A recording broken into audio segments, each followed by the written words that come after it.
Ito na ata ang pinakamasakit na pagkatalo ng Archive sa isang match at pinaka-controversial na series na kanilang nilaro. Kung bakit? Tara, alamin natin. Walang anti-heal! Bossing! Ano yan? Oo nga. Ay, nako! Hindi racing! Aray ko! Sa Game 1, maganda ang pinakitang balanse ng Team Archive sa pag-invade sa jungle ng Finesse. Bad teams ka rin, Finesse, parang hindi sila handa, no? Hindi sila Boy Scout dito, kuya. Pero medyo matagal na paglaro dito ni Arise. Hindi na sila samahan, no? Nakuha naman niya ni Arise. So, okay na para sa kanya. Jobs done. At nakuha din nila ang first blood sa game na ito. Ngayon, ni-hobby yung kanyang red buff. Finally, Why not? kaya lang kapalit ng buhay ni Kenny. Kenny is down. Ginamit ang ward is my board, pero maliit lang yan. At nakuha din nila ang first tyrant ng game. Being taken over ngayon ng Archives. Naku. Sinabunutan, kahit walang buhok.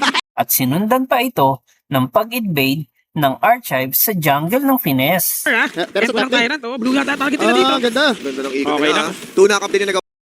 At dahil dito, nagkaroon ng magandang tempo ang Archive sa buong mapa. At nakontrol ang buong laban. Kumakabakas na members of Archives para matapos na ang laban na ito. Kinagat. Tumalon over the wall. Delikado ang kanyang buhay. Hold on, nag-vaccine wax out. Yep. Pero -1. Itong si Arise ang namatay sa kabalit ng dalawang buhay ng Finis. At dito ay sinimulan na ng Archive kunin ang Overlord para tapusin ang Game 1. Brothers. Zootopia. Kukunin nila ngayon ang ating Overlord Ito. para tapusin na itong laban. At 10-minute mark ay patuloy ang paglamang ng Archive sa laban. ng Finesse. Kasi malaki na yung kalamangan nila, pare. Wait. 6K pa lang yung kalamangan dito ng Archives. Isang teamfight lang yun, mga tol. Oh, tsaka nasa kanila ang Dharma eh. So isang magandang setup ng Dharma. You have ultimates na pwede magbago ng tayo sa laban. The world's my board. Yep. So those big ultimates, kahit kayong unrighted outburst eh, makakuha lang sila ng good setup, pwede na lang ma-ace to. Ngunit sa tindi ng depensang pinakita ng Finesse ay hindi ito naging madali sa Archive.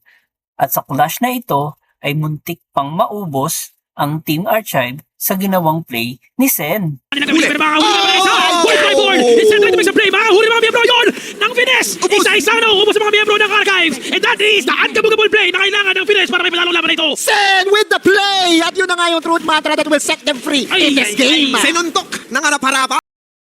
At sa turnaround na nangyari, nakabawi ang Finesse at tuluyang lumamang sa laban. Dito sa Tyrant Clash, mangyayari ang huling salpukan. Ngunit sa hindi inaasahang pangyayari, nagkaroon ng opening si Arise para tapusin ang laban. Clearing hero mo, which is si Arise. Pero kasi pag ginawa mo yun, tol, it kinda puts you in a predicament din na wala yung jungler mo. Pero sino nga ba pwede mag-side? Wala nang iba. Si Arise lang. Oo, si Arise lang kasi pwede siya maka-return kagad tipong sa kaliman. Medyo na pala yung na bagya dito. Hindi pa naman ganoon kabilis ang pag-clear na ginagawa ng Archives. Medyo mabagal para sa kanila. Pero binivision na lang ni Setsu. Okay lang, medyo kaya pa yan kahit paano kasi merong next game na paparating. Nag-reset yung ating Ayun Tempest. lang. Maganda ito para sa Finis. Mas nagkakaroon sila ng liway para mapwestuhan ng maayos. Naghihintay sa Gendy. Kuya Sen, kaya ba makapitas na kahit isa? Wala silang vision ha. Hindi nila alam na nandun si Kuya Sen sa may Gendy. Oh! Mahuli! Endor! Tax Stasis! Pero mahuli nga mo dito walang One down. matakas! Ward is my board to shut them down! And now, all of the members of Archives, base! there's the big base! Defending, pushing right now! The base of Finis! Kalahati ang buhay ng Crystal! -1 yun ang Archives! But they're gonna be there! Archives will finish the game!